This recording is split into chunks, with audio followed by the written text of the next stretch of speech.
Welcome to the Exchange Daily. News you can use. Today is November 12th, 2025. I'm Tom, your news anchor for the day. Today on the Exchange, we're covering 5 critical developments. First, Google is changing the game for AI privacy with a new cloud platform.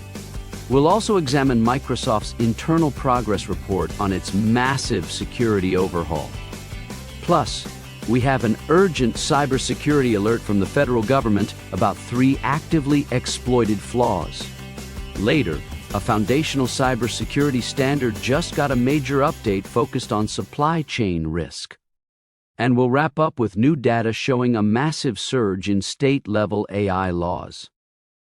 Google has announced a new platform called Private AI Compute. This is a significant development for leaders balancing innovation and privacy. The system is designed to use Google's powerful cloud-based Gemini models while keeping personal data private. Google states the data is processed in a secure, sealed cloud environment that even its own staff cannot access. This new architecture moves beyond the limits of on-device processing. The first use cases will appear on the new Pixel 10. It will help the Magic Queue feature provide better suggestions and allow the Recorder app to summarize transcriptions in more languages. Executives should watch this as a model for how major providers will handle enterprise data privacy for AI.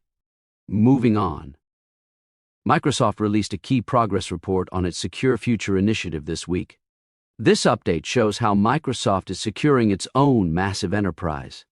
For CISOs, this report provides a valuable benchmark.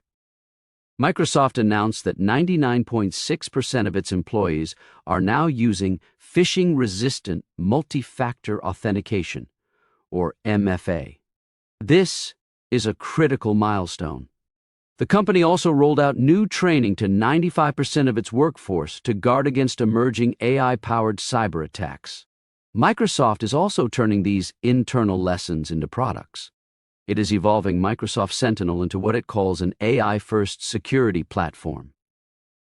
In breaking cybersecurity news, the Cybersecurity and Infrastructure Security Agency, or CISA, just added 3 new vulnerabilities to its known exploited vulnerabilities catalog. This is an urgent call to action for all IT departments. The KEV catalog lists flaws that are being actively used by attackers in the wild. The new additions are a flaw in WatchGuard Firebox devices, another in Gladinet Triofox, and a third in the Microsoft Windows kernel.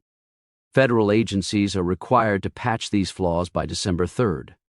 CISA strongly urges all private sector organizations to prioritize these updates immediately to prevent a breach. In related news, the Open Worldwide Application Security Project has released the draft of its new 2025 Top 10 list. This document is the global standard for application security risks. The new release candidate includes 2 major new categories.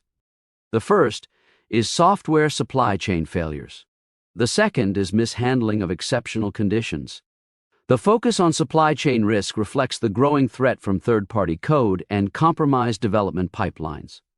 Security misconfiguration has also moved up to the number 2 spot. This signals that leaders must reevaluate their development practices and risk priorities against this new standard. Finally, a new report highlights a complex new challenge for legal and IT teams.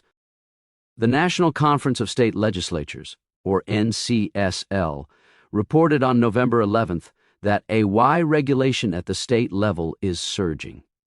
In 2025 alone, 38 states have adopted or enacted around 100 new AI-related measures. These new laws create a difficult compliance patchwork for businesses that operate nationally.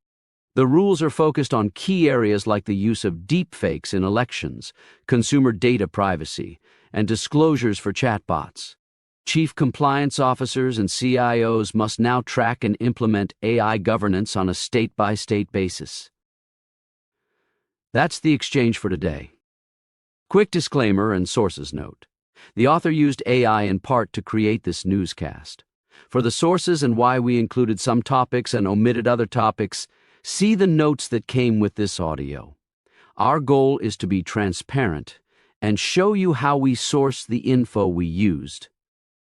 If you found this newscast interesting or want to know how to be a part of it, contact us at podcasts with an S at matora.solutions. There's no need to add .com. That's podcasts at matora.solutions. Remember, inspect what you expect.